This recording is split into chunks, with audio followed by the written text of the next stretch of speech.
ចាai đâm lúc tiêu lúc sấy cái nạp thấp ở đây phía cái chuột này lơ về tất cả có quạt prăng chiêng mẹ thì co tia đó ពេលខ្លះគាត់ជួយទាញទៀត ជួយទាញ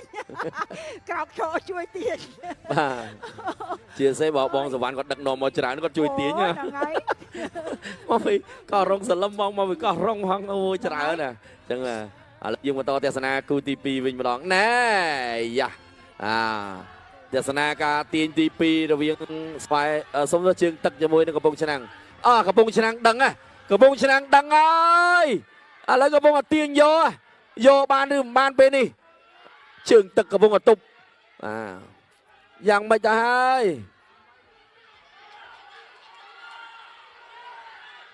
អូយមកវិញហើយបាទមកវិញហើយអីយ៉ាងើបមើលងើប